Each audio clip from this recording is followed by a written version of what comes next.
성경 말씀은 마태복음 15장 21절, 28절 말씀입니다. 마태복음 15장 21절부터 28절 말씀입니다. 한 절씩 교독하시고 마지막 절은 합독하시겠습니다. 예수께서 거기서 나가사 두로와 시돈 지방으로 들어가시니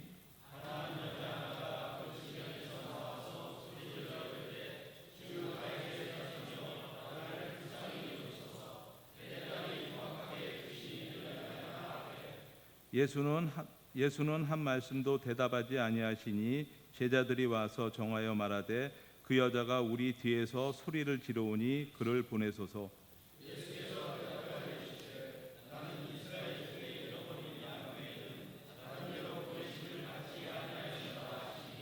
여자가 와서 예수께 절하며 이르되 주여 저를 도우소서.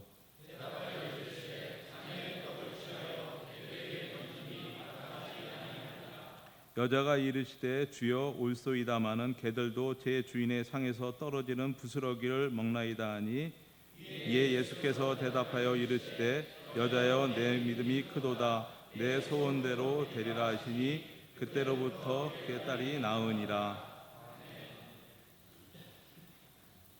노원지에 특송이 있은 후에 송원길 목사님께서 인생의 변곡점을 찾아 말씀드리겠습니다. 많은 은혜 받으시기 바랍니다. 송원길 목사님은 잠깐 소개를 하겠습니다. 하이 패밀리 공동대표이시고 청란교회 담임 목사이십니다. 한국가정자원개발협회 회장님을 지내시고 동서대학 석좌 교수로 계십니다.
예,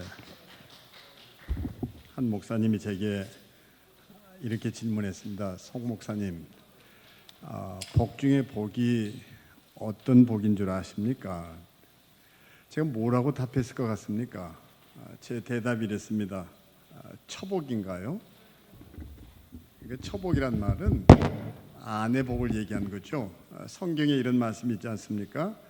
집과 재물은 조상에게서 상속하거니와 슬기로운 아내는 여호와께로서 말미암는다. 참 이 말을 좋아했는데요. 한번 저희 연구소의 스태프이 이런 얘기를 하더라고요. 목사님, 저도 그 말씀 참 믿고 좋아합니다. 근데 궁금한 것 하나 있는데, 집과 재물은 조상에게 상속하고 슬기로운 아내는 여호와께로서 말미암는다 믿습니다. 근데 그 미련 곰탱이 같은 여자는 어디로서 말미암는 것입니까? 제가 그랬습니다. 그 남편으로부터 말미암느니라. 어떻습니까? 근데 처복이 아니라는 거예요. 그럼 뭐냐? 인복이냐? 성경에 이런 말이 있죠. 철이 철을 날카롭게 하고 사람이 사람을 빛나게 한다. 관계가 우리를 늘 빛나게 하죠. 내가 어떤 분과 어떻게 교제하고 사느냐. 근데 그것도 아니라는 거예요. 그럼 제복인가요? 성경은 이런 말씀도 있지 않습니까? 소위 말해서 재물과 부요를 주사 능히 누리게 하신 것 또한 하나님의 선물이다. 사람이 살면서 그 재물과 부요를 누린다는 것, 복 중에 복 아닌가요? 근데 그것도 아니라는 거예요. 그럼 뭡니까? 이랬더니 그분이 제게 이렇게 답했습니다. 전화위복입니다. 전화위복입니다. 참 많이 놀랐습니다. 코로나는 우리에게 사실 전화위복으로 찾아온 하나님의 선물이라고 생각합니다. 왜 그럴까요? 우리는 코로나를 통해서 그동안 대충 살아왔던 것을 참 많이 반성했습니다. 기생충 중에 기생충이 대충인 거 아시죠? 그러니까 찬양도 대충, 기도도 대충, 아빠 노릇도 대충, 어쨌든 그 하루도 대충 이렇게 그냥 얘기만 하면 그냥 대충 해. 이렇게 살았던 거지. 거기에 진짜 충실해 본 일 있을까요? 얼마나 많은 사람들이? 그래서 이 코로나가 우리에게 가져다 준 선물은 한두 개가 아닌데 무엇보다 시간에 대한 개념을 바꿔놓았다고 생각합니다. 우리는 종종 시간 그러면 지금도 17시 43분 40초 이렇게 이제 시간을 측정할 줄 압니다. 또 내가 언제 자야 할지도 압니다. 그리고 오늘이 며칠인지도 압니다. 대개 이런 시간은 라틴어로 얘기하면 연대기의 시간이라고 그래서 아에타스라 불립니다. 이 아에타스, 그 연대기 시간은 누구에게나 찾아오고 누구에게라고 찾아가지 않는 법이 없는 모든 사람에게 찾아오는 시간이야말로 바로 아에타스입니다. 여러분이 62년생이라면 내게 다 그 62년이 해당되는 사람은 고르게 찾아왔지 누구에게는 62년이 찾아오고 안 찾아오고 이런 게 아니라는 거죠. 근데 이 아에타스와 달리 이 코로나가 어떤 사람에게는 템푸스가 된 사람이 있습니다. 템푸스는 연대기의 시간이 아니에요. 딱 한마디로 얘기하면 언젠가 많이 회자되었던 별의 순간입니다. 별의 순간이다. 그것이 딱 한마디로 요약을 하면 변곡점이 되는 이런 의미를 가진 시간입니다. 그래서 우리는 템푸스라고 부릅니다. 그래서 어떤 사람에게는 그 인생의 템푸스, 변곡점이 어떻게 찾아오는가, 벼락처럼 찾아올 수도 있고 이슬비처럼 스며들 수도 있습니다. 대개 우리의 나이가 되면 갱년기를 거치게 됩니다. 50을 기준으로 했어요. 그 50을 통해서 갱년기가 찾아오고 호르몬의 반란이라고 하는데 부부관계가 흐트러지는 것처럼 보입니다. 그리고 모든 것이 시들해지고 내 인생이 이렇게 끝날 건가 하는 회의가 생기고 고민에 잠깁니다. 육체의 변화도 있습니다. 남성들은 어떻습니까? 전립선 질환을 앓게 됩니다. 세뇨, 빈뇨, 지연뇨, 혈뇨. 그러면서 모든 것들에 대해서 의욕을 상실하기 시작합니다. 근데 그런 시간이 영적인 갈망을 일으키는, 그리고 하나님께로 귀하게 하는 템푸스가 될 수도 있습니다. 은퇴가 또 어떤 사람에게는 템푸스가 되는 경우도 있습니다. 그동안 살아왔던 모든 것들을 다 내려놓아야 되고 그 자리에서 내려서야 하고, 그랬을 때 그의 남은 인생의 반생, 2모작이 될지 3모작이 될지 그것을 새롭게 변곡점으로 삼아서 태어난 사람들이 한둘이 아니죠. 바로 이것이 그들에게는 뭐가 되는 거 아니? 템푸스가 된다, 이렇게 얘기할 수 있습니다. 또 사랑하는 부모를 잃게 됩니다. 배우자를 잃을 수도 있습니다. 바로 그런 죽음이 인생에 대해서 궁극적인 질문을 던지게 되고 벼락처럼 그들의 인생에 변곡점이 마련되기도 합니다. 오늘 성경 본문에는 뭐가 있는 거 아니?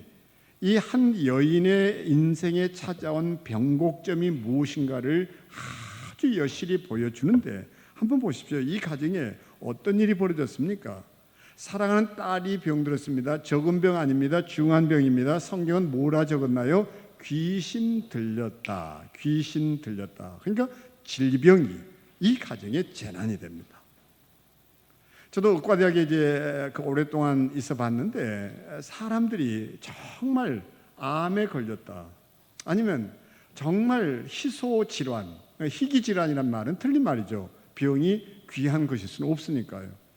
희소 질환이죠. 근데 그 찾아온 소아암이 그 자녀에게뿐만 아니라 어떻습니까? 부모에게 변곡점이 됩니다. 근데 여기 본문에 그냥 귀신 들린 것도 아니고 흉악한 귀신 들렸다.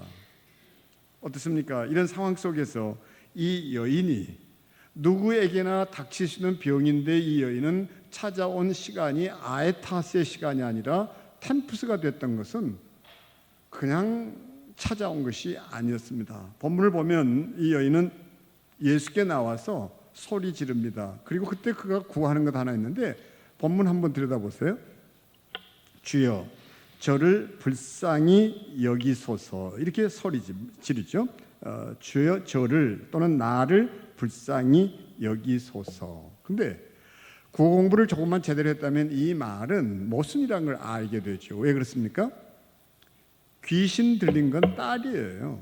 그럼 뭐라고 얘기해야 되는 거 아니? 주님, 내 딸 좀 불쌍히 여겨주세요. 저 아이가 귀신 들렸어요 하고 구해야 되는데, 귀신 들린 건 딸인데 나를 불쌍히 여겨달라고 그럽니다. 이게 모순 아니에요?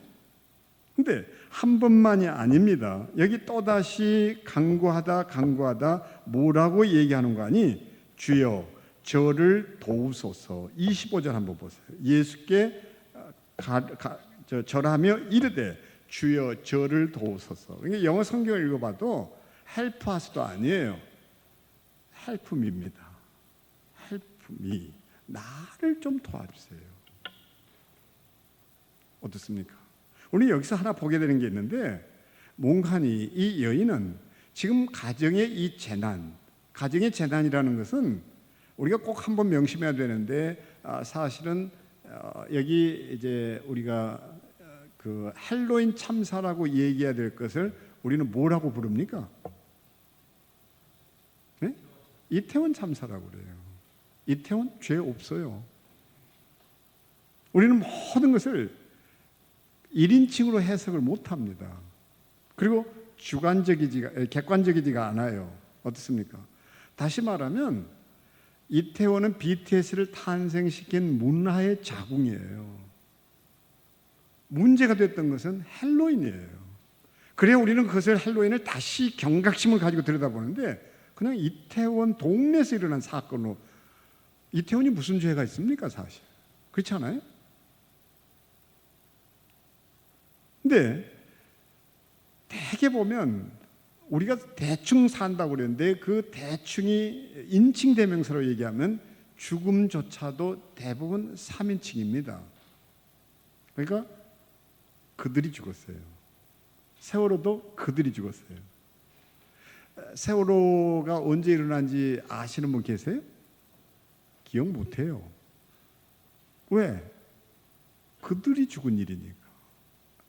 TV를 통해서 그렇게 봤죠. 근데도 관심 없어가 아니라 자기의 것이 아니에요.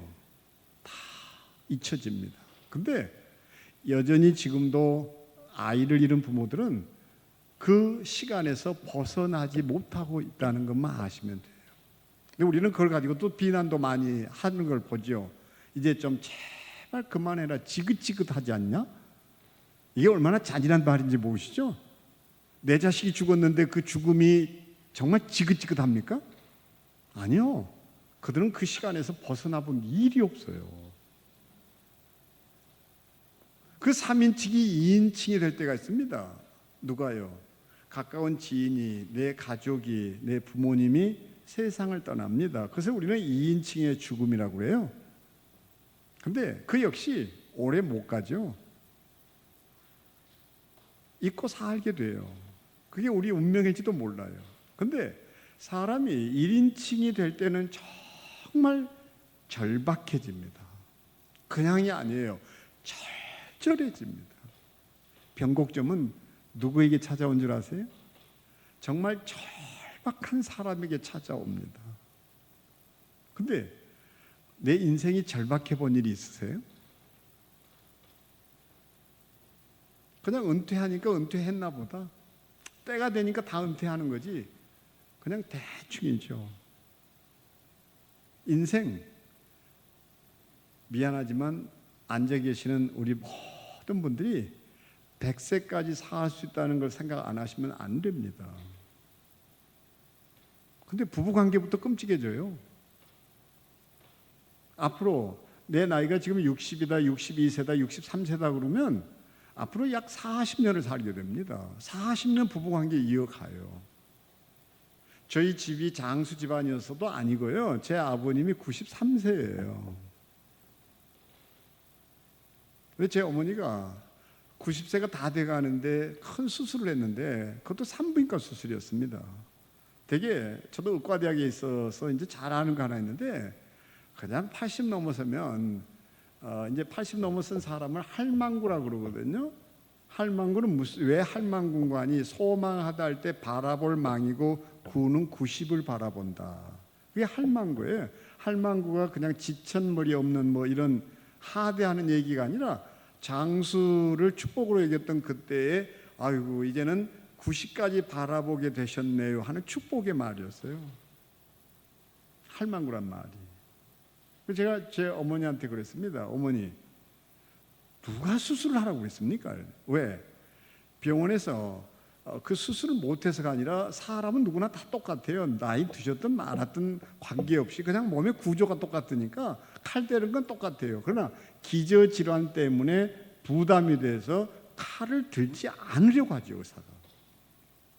그러니까 되게 소화제 주고 말이죠. 그냥 아예 이렇게 사시는 거예요. 이거 드시면 괜찮을 겁니다. 할아버지 할머니가 이제 주무시다가 할아버지가 막 끙끙 앓으면서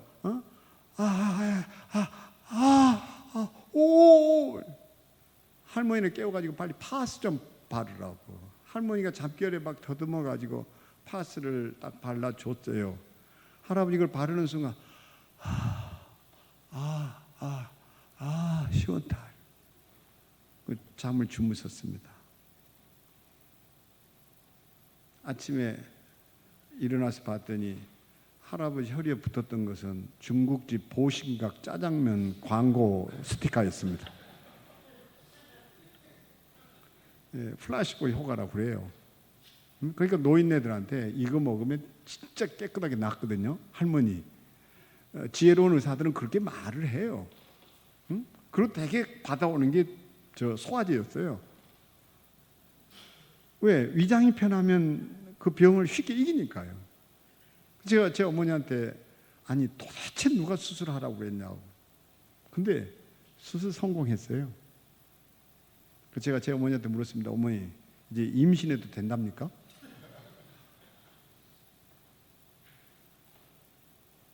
정말 장수사입니다. 그래서 호모 헌드레드 시대가 왔다고 얘기해요. 근데 그냥 40년을 어떻게 준비 없이 보냅니까? 내게 찾아온 템푸스를 어떻게 맞이해야 됐죠? 성경에 정말 자기의 인생에 절절했던 한 사람이 있습니다. 히스기야입니다. 내가 네 생명을 취하리라. 그랬을 때 히스기야는 벽을 바라보고 돌아앉습니다. 그리고 히스기야가 절절하게 울부짖습니다. 그때 하나님이 이런 반응을 보이십니다. 내가 네 기도를 들었다고 그랬습니다. 그분이 우리의 기도 들으시는 분입니다. 그런데 한마디가 더 붙어 있습니다. 내가 네 눈물을 보았느니라. 내가 네 눈물을 보았느니라. 근데 나이 60이 넘어서면서 한번 울어본 일 있으세요?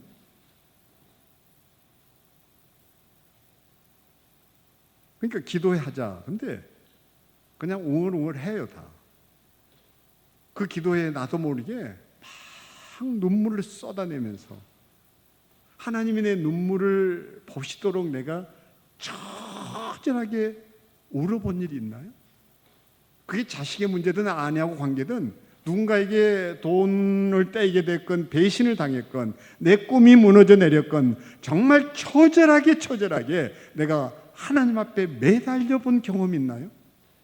그러니까 대충인 거예요 우리 인생이. 근데 대충에서 벗어나려고 하면 딱 하나입니다. 한 번쯤은 내가 나를 성찰하면서 정말 간절하게 매달려 본 일이 있나요? 이 여인은 그것이 행동으로 표현됩니다. 뭐라고요? 엎드려 절하며 가로되, 엎드려 절하며 가로되, 주여 나를 불쌍히 여겨주세요. 근데 왜 우리가 가정의 문제를 해결하지 못하는 줄 아세요? 우리에게 있는 병이 하나 있는데 다 if only 신드롬 이렇게 해서 타 증후군이에요. 뭐 여기는 경상도 분도 계시고 뭐 여러 지방에서 다 오서 살고 계실 텐데 특히 경상도 남자들 그 못된 성질 중에 하나가 성질 부릴 만큼 부려놓고 나는 뒤끝이 없다 그 지랄들 합니다. 뿔뚝 성질. 그러고 하는 얘기가 나는 뒤끝 없다고 그러거든요. 근데 대개 남성들이 성질은 남성의 특권인 줄 알아요. 그리고 집에서 소리 꽤 질러도 괜찮다고 생각하고. 근데 이 성질이 얼마나 정서폭력인지도 모르고요. 살면서 한 번도 기분이 태도가 되어서는 안 된다는 걸 배워본 일이 없거든요. 기분이 태도가 된 사람이 한둘이 아니잖아요. 어떠세요? 근데 왜 그런 거 아니요? 바로 이것 때문이에요. 저 인간 저건 왜 성질을 돋구지? 저 인간을 얘기했거든요. 탓이에요. 그러니까 안 고쳐져요. 제가 아침마당에서 이제 그 강의를 했을 때 이런 얘기를 해가지고 엄청난 국민적 공감을 얻었어요. 이게 뭔가 하니 여기 허접한 권총 환자로 있습니다. 허접해요. 총알이 장전됐어요. 방아쇠를 당기는 순간 어떻습니까? 살상 무기입니다. 근데 반대로 성능 좋은 권총이에요. 총알을 제거했어요. 그럼 누가 방아쇠를 잡아당겨도 그건 장난감에 불과합니다. 그렇죠?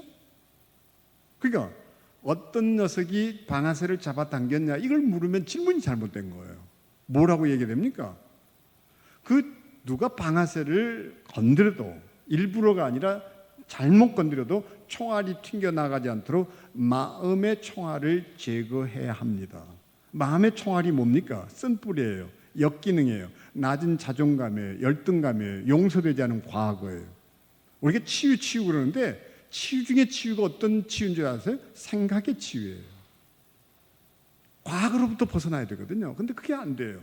여전히 우리 속에 이 나이 되도록 열등감이 있어요.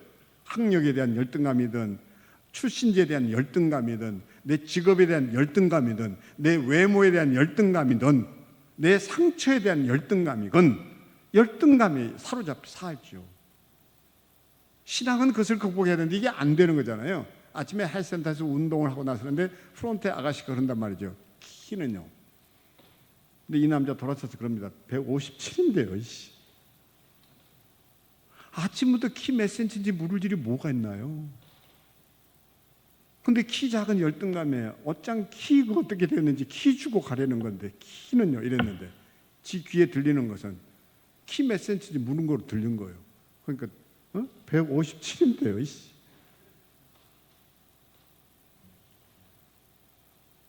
못 벗어나죠. 그리고 이 나이가 되도록 아직도 이 훈련되지 않은 그 태도와 자세가 있는데 절대 웃지 못하는 거. 이렇게 얘기하면 막 웃는데 지금 이 자리에 계신 분들은 전부 굳은 얼굴로 건드리면 딱 성질내기 좋다 이런 태도로 앉아 있거든요. 그 뭔지 모를 이 짓눌림 또는 억눌림이 있는 거죠. 여유도 없고 그렇잖아요. 근데 자기를 못 봐요. 이게 너무 당연한 거고. 어떠세요?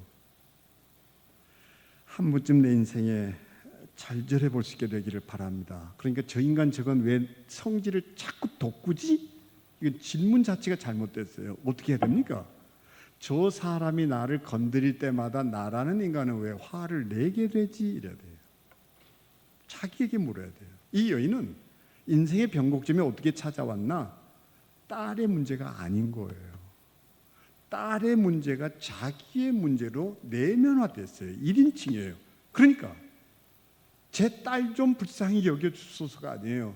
귀신 들린 딸로 인하여 내가 겪는 이 아픔, 이 시련, 이 눈물을 주여 외면치 마소서. 나를 불쌍히 여겨주소서. 나를 도우소서. 우리 기도가 이래야 되거든요. 오늘 기도회로 모인 거잖아요. 그 화요일마다 기도회는 모이는데 이 기도회가 어떤 누군가에게 변곡점이 되는 순간이 분명 있죠. 누구에게요? 아무에게나 찾아오는 것은 아에타스입니다. 그러나 템푸스는 간절한 사람에게 찾아와요. 그래서 메달의 색깔은 뭐가 결정하는 줄 아세요? 실력? 아니에요. 메달의 색깔은 간절함입니다. 김연아가 올림픽에서 금메달 놓쳤습니다. 그런데 김연아가 김연아인 것은요, 실력 그게 아니라 해석하는 눈이 달랐어요. 기자가 와서 묻습니다. 아쉽지 않냐고. 그리고 왜 놓쳤냐는 의미로 질문했을 때 딱 하는 소리가 간절한 사람에게 돌아간 거죠.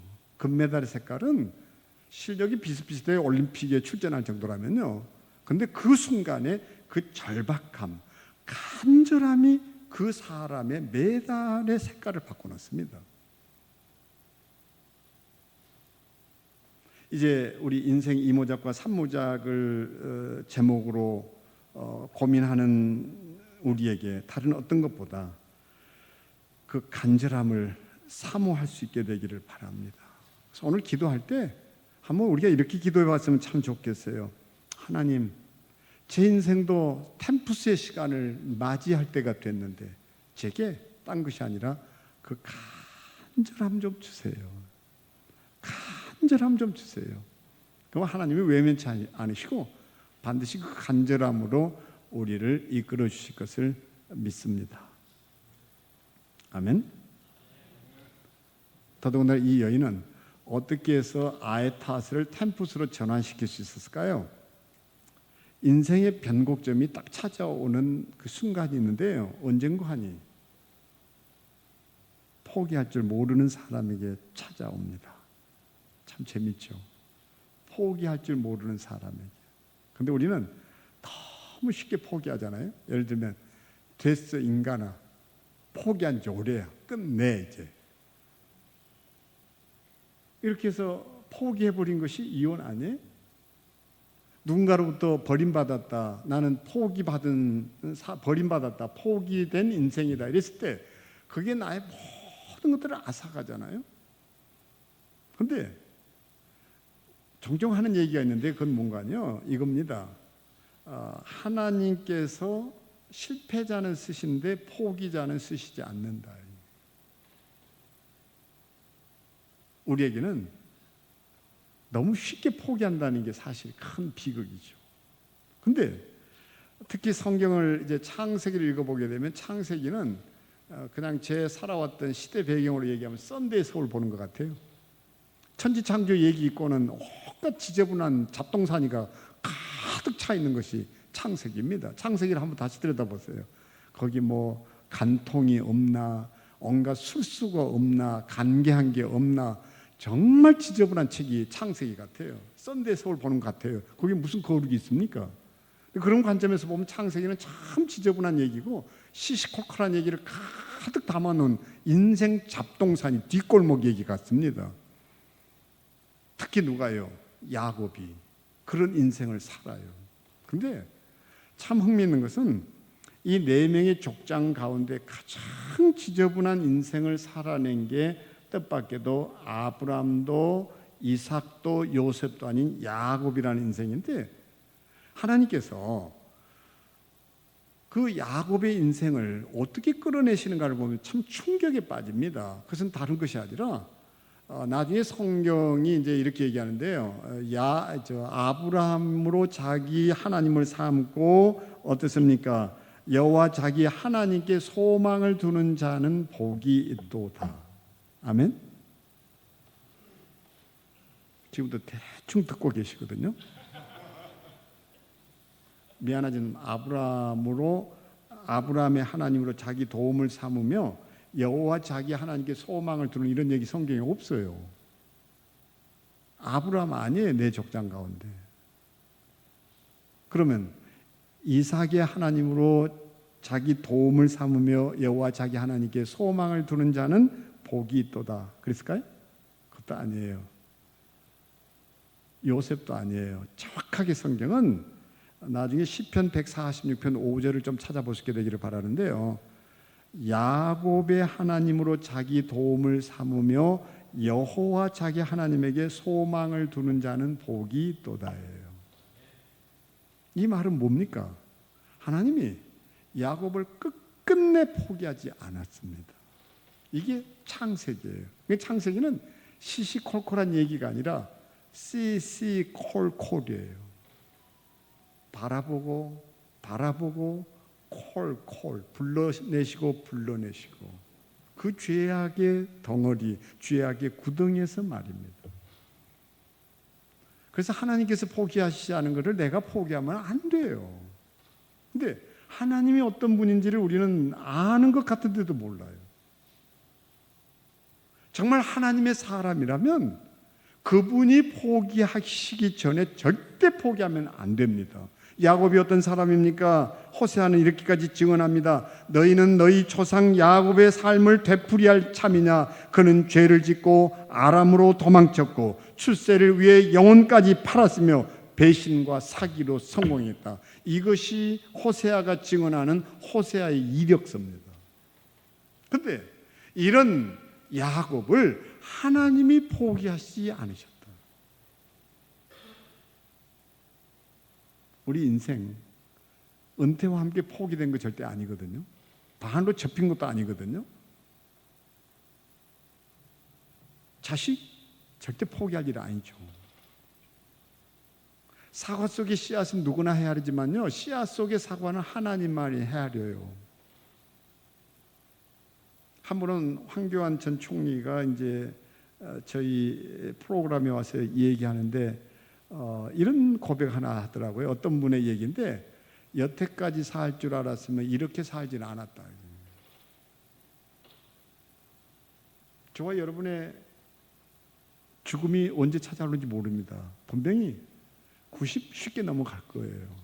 근데 지금 60 중반을 넘어서기 전인데 내가 딱 몇 년 투자하고 나면 나머지 30년은 어떻게 될 것 같습니까?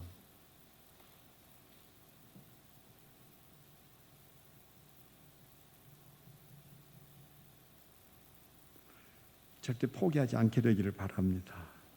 아멘. 그래서 진짜 포기하고 싶은 마음이 들 때는요, 그냥 시장에 가셔서 배추를 좀 사다 놓고 한 포기, 두 포기, 세 포기, 포기는 그때 쓰는 용어인 것을 놓치지 않게 되기를 바랍니다. 아멘. 네. 그리고 나는 원래 웃을 줄 모른다 이런 생각하지 마시고 웃음도 나의 인격이고 성품이니까 웃음도 포기하지 말고 학습하시게 되기를 바랍니다. 아멘. 진심입니다. 포기하지 않으면 반드시 찾아오게 되어 있습니다. 그러나 포기한 사람에게는 찾아오지 않죠. 그래서 제가 이 YTN에서 이제 그 이경실 우리 가정 폭력 사건으로 시끄러울 때 이제 가정 폭력에 대해서 대담을 하기 위해서 와 있었거든요. 아시는 대로 이제 생방송이 진행되고 딱 시간에 맞춰서 그 꼭지에 제가 끼어 들어가지고 얘기를 해야 되니까 먼저 대기를 해야 되고 스튜디오 밖에서요. 이제 그 PD가 여기 목사님 잠시 앉아 계시고 사인 줄 때 그때 들어오시면 됩니다. 그래서 그 PD 책상 앞에 앉아 있는데 그 당시 PD의 그 이 컴퓨터에 세이버 스크린 자막 하나가 이렇게 흐르고 있던데요. 내가 무엇인가는 하나님이 내게 주신 선물이고 내가 무엇이 되는가는 내가 그분께 드릴 나의 선물이다. 어떻습니까?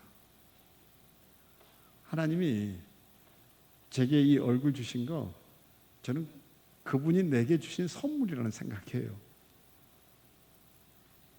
그러면 내가 그분께 드려야 될 선물이 뭘까요? 내가 무엇이 되는가예요. 하나님이 내게 얼굴을 주셨다면 내가 그분께 드릴 것은 미소를 선물해야 되겠다고 생각했습니다.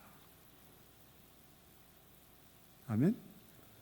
하나님이 내게 이 몸 주셨어요. 그러면 건강에 대해서 우리가 그 좀 거칠게 들릴지 모르지만 그 김진홍 목사님이 했던 얘기를 저는 늘 잊지 않고 있는데 먹긴 지가 처먹고 왜 사람 탈내놓고 하나님 보고 건강 고쳐내라고 그러냐고. 그건 바른 기도 아니다. 진짜 맞지 않습니까? 그럼 내가 음식도 탐식에서 벗어나 절제하고 그렇게 열심히 자기 몸을 가꿔야 되는데 그건 안 해놓고 탈났다고 하나님 또 매달려 기도하고 하나님이 웃기는 거로 보지 않겠냐 이제 이 얘기였는데 공감이 갔습니다. 하나님이 이 육체 주신 거 선물이라면 내가 그분께 드릴 선물은 건강 달라고 기도할 게 아니라 내가 내 건강한 것을 드려야 된다고 생각합니다. 제가 아내하고 이제 그 기러기 가족이 돼서 8년간 떨어져 살았는데 아내가 돌아올 때쯤 돼서 그 아내 데리고 건강 검진을 받았습니다. 왜요? 내가 당신 없이도 잘 살았다는 거 보여주는 게 아니라 정말 내가 당신을 걱정시키지 않게 하기 위해서 내가 건강관리 어떻게 했는지를 보여주고 싶었어요. 그게 아내한테 드려야 될 선물 아닌가요?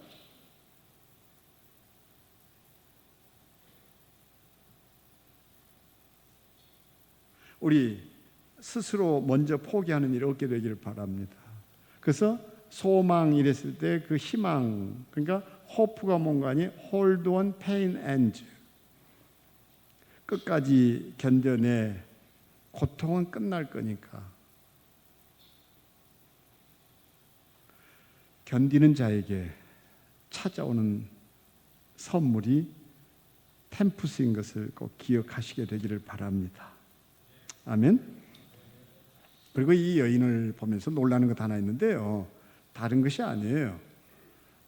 한번 보십시오. 본문에 여인은 사실 개 취급당합니다. 개 취급. 그러니까 자녀의 떡을 취하여 개들에게 던지는 게 마땅하지 않다. 아무리 그래도 이 말이 여인에게 상처 안 됐을 것 같습니까? 저는 상처됐을 거라 생각합니다. 그렇잖아요. 근데 그 순간 이 여인이 뭐라고 대꾸하는 거 아니? 마음이 상해가지고 막 자기 뭐 처지를 비관하고 이런 게 아니라 딱 이렇게 맞습니다.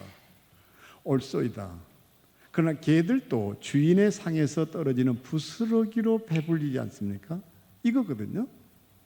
그러니까 예수께서는 no 그랬죠. 뭐가 노였습니까? 내가 이스라엘의 어린 양을 돌보기에도 무척 바쁘단다 하고 거절했는데 그런 순간에도 매달리니까 예수님께서 딱 하는 말이 뭐라고요? 자녀의 떡을 빼앗아서 개에게 던지는 법이 있냐? 그러니까 너는 개 같은 여자 아니냐? 당시에 이방 계집에게 할 수 있는 언사였다 해도 그 말에 여인이 마음 상했을 거예요. 근데 여인이 마음이 안 상해서 태어난 척한 게 아니라 기분을 태도로 바꾸지 않은 여인이에요. 기분 꿀꿀하죠. 근데 그걸 기분을 태도로 안 바꿨어요. 그리고 이렇게 말합니다. 맞습니다. 하지만 개들도 주인의 상에서 떨어지는 부스러기로 배불리지 않습니까? 그래서 유현진 교수가 이런 얘기하죠. 가까이 있는 남대문을 놓고, 남대문은 오래된 나무가 쓰였기 때문에 문화재가 아니라 그 건축물을 만든 생각이 문화재인 것이고, 그 생각을 기념하기 위해서 결과물인 남대문을 문화재로 지정한 것이다. 정말 인생 2막 3막을 꿈꾼다면 우리가 기도해야 되는 거 하나 있는데 뭘까요? 직장을 주세요. 또 아니면 좀 내가 무슨 어떤 특별한 경우에 이런 기적 같은 일이 있어서 돈 좀 벌게 해주세요. 근데 연금 가지고 살 수 있나요? 근데 한 번도 우리는요, 건강 주세요. 제가 그 굿TV에 가서 이제 뭐 오후 3시에 기도하는 프로그램을 인도해 보면 죄다 올라오는 기도가 암 기도밖에 없어요. 그때마다 좀 절망이 되는 거예요. 물론 그분들의 암이 이제 뭐 절절하죠. 그런데 막 기도는 왜 이런 기도만 하고 있어야 될까? 이런 생각이 들 때가 있는데요. 한번 오늘 밤 제가 제안하고 가고 싶은 것은, 기왕 기도한다면 물질 좀 주세요. 뭐 건강 주세요. 뭐 이런 기도가 아니라 이런 기도 해봤으면 좋겠습니다. 하나님, 제게도 문화재급의 생각을 좀 주세요. 문화재급의 생각 좀 주세요. 왜 우리는 생각을 위해서 기도하지 않을까요? 이런 기도가 하나님이 기뻐 받으시는 기도가 아닐까, 그런 생각해 봤습니다. 그래서 긍정적인 사람은 한계가 없죠. 리미트. 근데 부정적인 사람은 한계 없습니다. 이제 조금씩 웃기 시작하는데 많이 감탄하고 있습니다, 제가. 네? 긍정적인 사람은 한계가 없어요. 근데 부정적인 사람은 해놓은 게 한계 하나도 없어요. 인생은 역전의 연속이라고 생각합니다. 그리고 생각만 뒤집으면요, 정말 무한대의 기회가 우리에게 주어집니다. 단순히 위로하기 위해서가 아닙니다. 저는 이것이 제 삶의 간증이기도 합니다.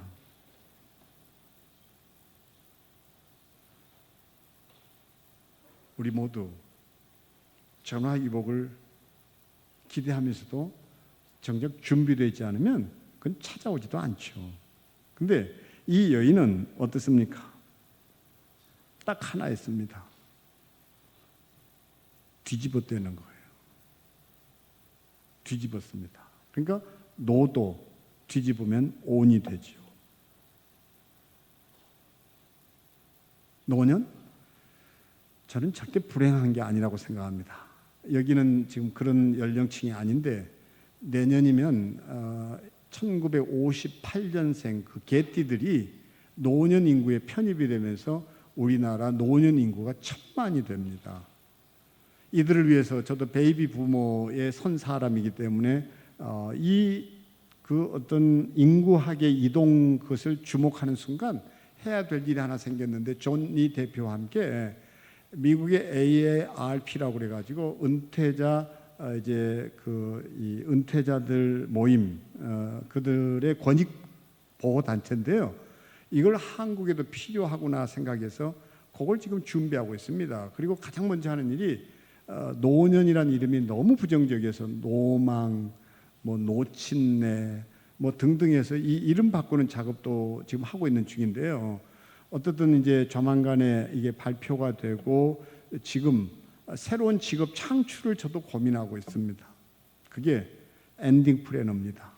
다시 말하면 제 자식 장가 보낼 때 그 모든 일을 이제 우리 때는 다 스스로 했던 건데, 요즘 웨딩 플래너가 있어서 다 돌봐주던데요.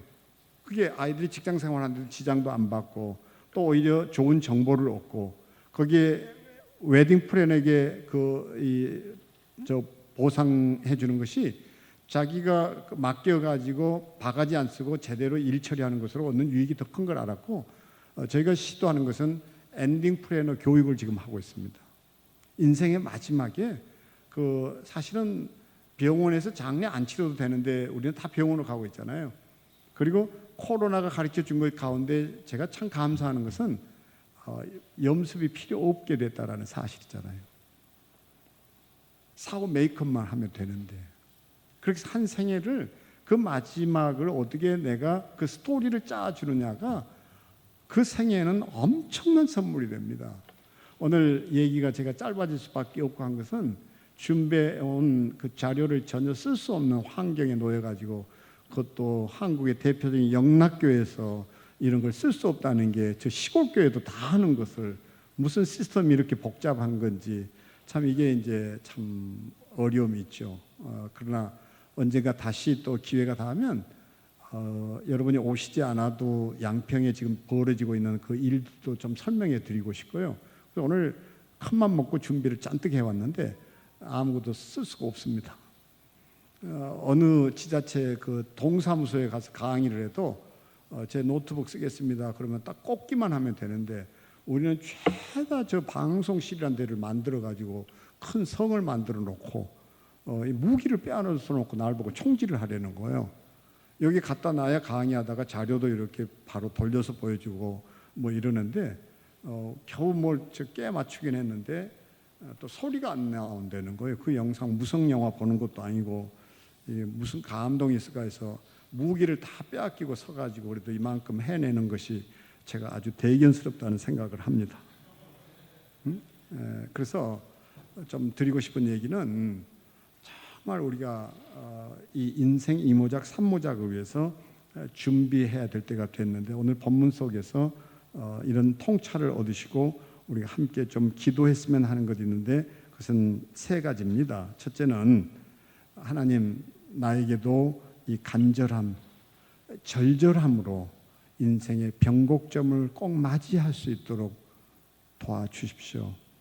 두 번째는 어떻게 들리는지 모르지만 포기하고 싶은 내 마음을 포기하게 해 주십시오. 포기하고 싶은 마음을 포기하게 해 주십시오. 성령님 꼭 좀 도와주십시오. 세 번째는 문화재급의 생각을 할 수 있도록 좀 도와주십시오. 우리가 이렇게 좀 기도할 수 있었으면 좋겠습니다. 제가 미국에 있을 때 이제 911 사건을 몸소 체험한 건 아니지만 그 근처에서 이제 이런 것들을 생생하게 경험을 했는데 미국은 그 일을 놓고 이런 얘기를 합니다. 조사위원회가 구성이 돼가지고 알카에다의 잔인성이나 군사 정보력의 부재나 어떤 빈틈 보이는 이거 다 지적됩니다. 근데 그들이 내린 결론은 딱 하나였습니다. 상상력의 빈곤이었습니다. 그래서 각급 학교에 상상력 교육을 강화시켜라. 이게 미국이에요. 최근에 양평에 해놓은 일은 뭔가 하니 1753페이지의 성경을 한 페이지로 펼쳐 보이는 일이었습니다. 한 페이지 책은 없습니다. 근데 그 일을 하고 났더니 지금 벌어지는 일은 어마어마한 일입니다. 거기에 자리를 잡고 프로그램을 통해 사람을 맞이했던 것보다 이 몇 달간 사람들이 더 많이 모인 것 같아요. 그 상상력에 빠져보고 싶어서. 그리고 90분 만에 성경을 관통을 해냅니다. 자, 여기 오늘 앉아 계신 회원들 정직하게 한번 손 한번 들어봐 주시게 되기를 바랍니다. 나는 1년에 한 차례 성경 일독, 통독한다. 손 한번 들어보세요. 창세기부터 요한계시록까지. 근데 성경 일독도 안 하면서 교인이라고 얘기하는 건 정말 부끄러운 일인 줄 알아야 됩니다. 하나님이 우리한테 연애 편지를 보내준 게 성경이잖아요. 그렇다면 그 성경을 어떻게 해야 됩니까? 내가 연애 편지를 읽듯이 창세기부터 읽어내려 가야 될 거예요. 그러고 나서 어떤 부분을 다시 찾아서 읽고 되새김질하고 이게 무슨 의미일까 이래야 되는데 우리는 마치 큐티 그러면서 큐티가 크리스천들의 오늘의 운세가 된 것 같은 느낌이 참 많습니다. 네? 네. 근데 처음부터 마지막까지 읽으면 성경이 다르게 보입니다. 다시 말하면 2시간짜리 그 러닝타임의 영화를 처음부터 보고 나서 어느 대목을 보면서 이게 뭐라고 줄거리를 안 다음에 그 장면을 보면 분명히 얘기를 할 수 있을 거예요. 근데 우리는 일주일 만에 어느 장면 몇 분 보여주고 또 일주일 뒤에 또 어느 장면 또 짧게 보여주고 성경 스토리 얘기라고 그러면 아무도 못합니다. 그리고 성경은 구술문화 시대에 쓰여진 거예요. 정확하게 이게 문자 시대가 아니에요. 그러니까 성경은 필사보다는 읊조려야 됩니다. 그러면 그게 우리를 변화시킵니다. 근데 우리는 그것도 잘 안 되고 있거든요. 저는 우리가 이런 삶을 살아내기 위해서 이 연령대에 더 많이 성경을 더 사랑하고 성경을 가까이 한다면 하나님께서 지금 이 세 가지에 대한 응답을 주실 것이라고 믿습니다. 간절함이 뭔지 시편이 말해줍니다. 다윗이 얼마나 절절하게 하나님을 부르고 또 찾았는지 시편을 낭독하다 보면 내가 다윗이 되는 그 마음을 얻게 될 것입니다.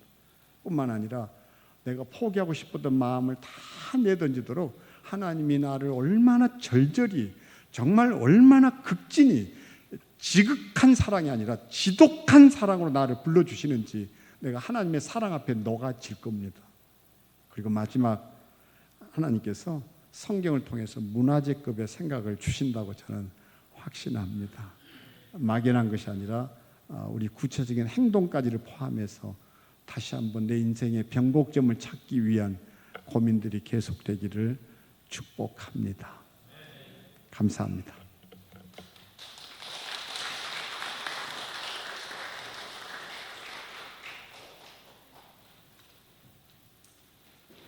목사님 말씀 감사합니다.